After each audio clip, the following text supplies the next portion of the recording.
I just wanted to take a few moments to talk about where we're heading as a church and why we are intentionally trying to do some things a bit different to how you might experience it in other churches. For us as a church, when you boil it down, this is what we're saying church is. We won't talk too much about that. But when I went to church, when I became a Christian, the world was a little bit different. When the church that I became familiar with I was experiencing it, everybody listened to the same music on the top 40. We all got our news from the same places. Most of us grew up, if you can believe this, with mums at home and dads at work. Most of us grew up that way. Many people stayed in the same career with the same company their whole lives. And 80% of people in Tasmania call themselves Christian.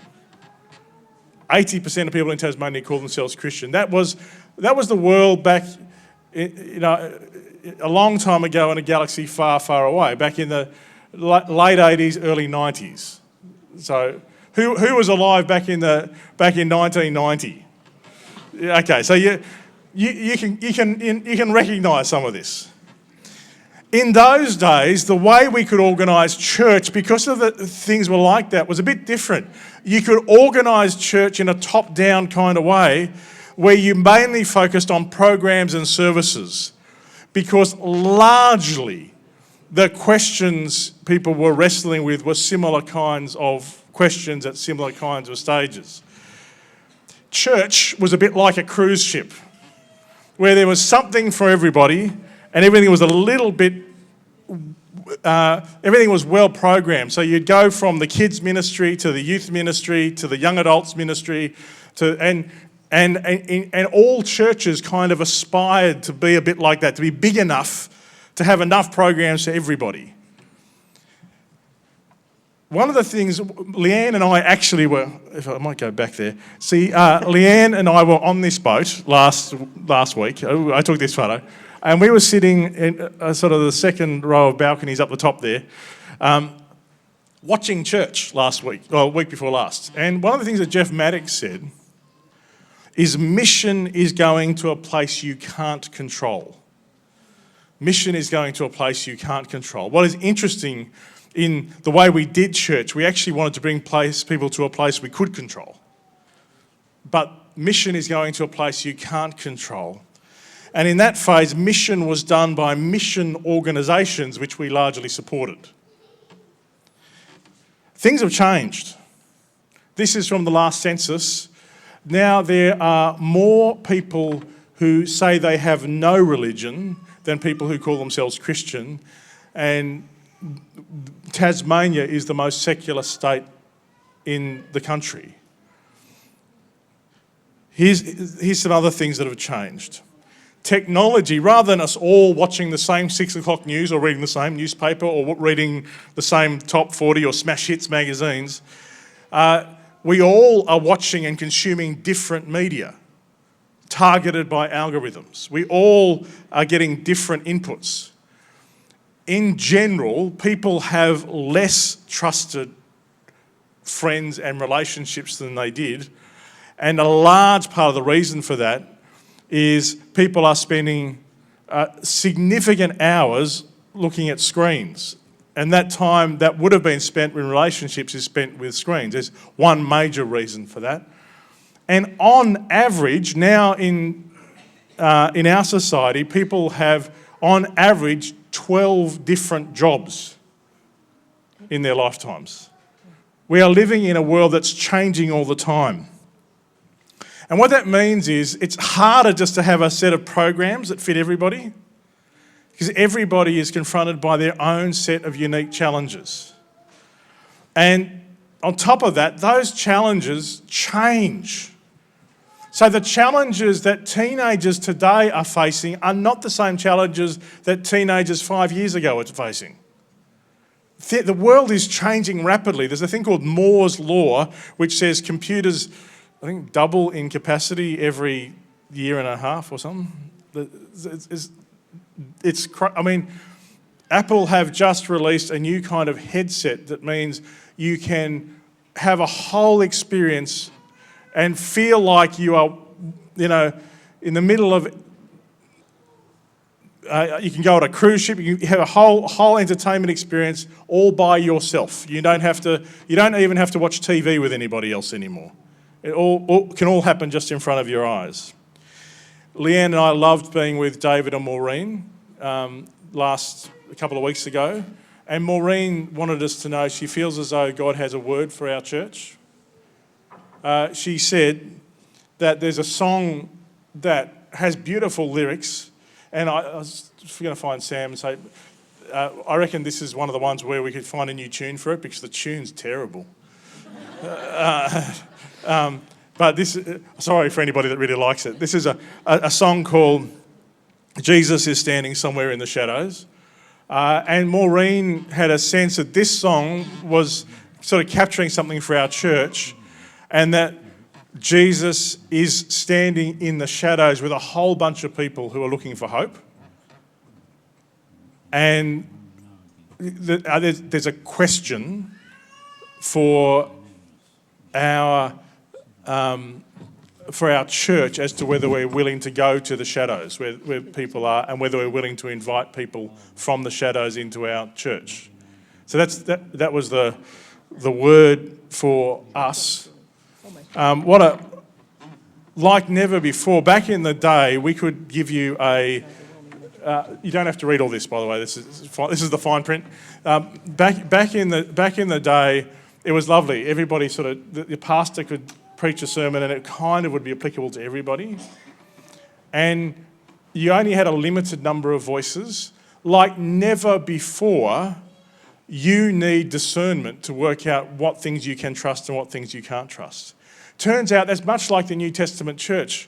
Jesus was trying to tell the people, watch for people's fruit. One of the things that he said over and over again is be on guard. And Paul gives us the fruit of the Spirit, and he says, look, here's a grid for trying to work out what's true and what's not true, because there's a whole lot of people who are looking for hope in all the wrong places. And it's interesting, it's lovely connecting with Matt and people who've recently come to faith who are trying to make sense of faith, and they're going to places like YouTube, and they're getting all kinds of voices telling them all kinds of things. Like never before, you personally need to be able to do the work of discernment to work out what is true. And all of us need to be able to find our bearings in light of a whole lot of false stories that are coming. And if what Maureen is saying is true, you personally are at the centre of the mission of our church. We're not just paying mission organisations to do it anymore. The shadows are here, and you are the centre of our church's mission. So if mission is going to a context we can't control, each one of us is on mission. And so instead of a church that runs programs and delivers services, we need to be a church that reminds, equips and connects us. I get this from Ephesians 4, this sense that we're growing into him who is the head that is Christ. The purpose of the church is to remind you that Jesus has the answers and you don't. It's also to help you become mature, as Ephesians 4 says, to equip you and to connect you with the connections you need. So what that means is, there's some words here you will have seen us use before. I'm hoping this makes a bit more sense. At Citywide, we think our job is to remind you that Jesus is the centre, to equip you, to make sense of the shadows and all the different voices you'll be getting, to become the person God has created you to be. Like never before, you need to be what the Bible calls mature, to make sense of all the different inputs you'd be getting. And like never before, you need friends. You need real fellowship in a way that I think we could get away with. It's sad, just at a time where we need it the most. I think we're getting it the least.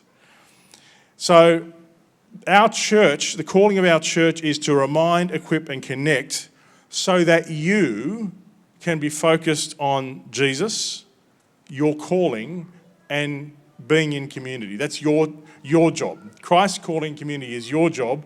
Your church's job is to remind, equip, and connect you. And you will focus on Jesus. You'll step forward in your calling, and you'll be moving into community as you follow, bless, and share. So, a couple of things just as we finish. We will be being successful not if lots of people turn up at church. That isn't the metric.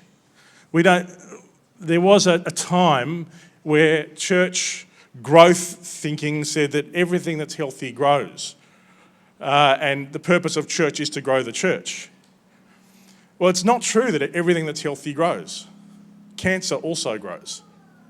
So growth is not necessarily the metric we're looking for. The primary metric, I think these are the three things that I think measure whether we're on track or not. One is whether you, specifically you, are living your life led by Jesus. At one level, that's the only real metric that really matters. One way of measuring that would be if the church disappeared, would people miss us? Do our neighbours, our neighbourhoods, does our city, Hobart, does the world experience Citywide as a blessing or not? And fundamentally, do we demonstrate that it's possible to be one but not the same? Do we demonstrate it's possible to be community? I love talking to people about the wrestle we have trying to be one between the Nepalese congregation and the Australian congregations, because we're different, but we want to be one. And that's what the church is meant to be. The church is meant to be one but not the same, and that's what people are hungry for. Because at the moment in the world, the only cure for difference is to beat people into submission, to fight. There isn't in the world a model of how to be one but not the same. And I think that's what the church is meant to be. So there's a bunch of things that we do a little bit different. You'll notice our family matters takes a little longer because we focus on not just what's happening on Sunday but what's happening through the week. You'll notice we try and have dinner together on a regular basis. We got church camps. We got a particular emphasis on listening prayer. We actually think if you listen to Jesus, he knows stuff. And we want him to lead the church. And just to say, since I've been here, there's a course that has shaped my life called Foundations. Who's done Foundations, by the way? Who do you see up here? My hope would be that we get to a point where most people get to do Foundations every 2 or 3 years. Because it's not the kind of course you do and then you're done. And the more I've been wrestling with the world we're in, the more I'm realising that the questions that Foundations raises are the questions we need to be wrestling with and facing on a regular basis. So when we get back from Canada, my plan is to move to just having Foundations available for anybody who wants to participate in one or all the units, just doing one unit a week on a Monday night and on a Wednesday lunchtime. So there will always be a Foundations moment to come and engage with the material and wrestle with what that means on a Monday night or a Wednesday lunchtime. We'll tell you more about when I get back from Canada, but it's a simple little course that I think is really important. Because one of the things I'm seeing is more people, as it's so exciting, isn't it? Having people come to faith, but helping them realise how do they make sense of a complicated world, how do they move forward, and how do we come around each other as the world gets more complicated. I think that's why we can no longer be a cruise ship.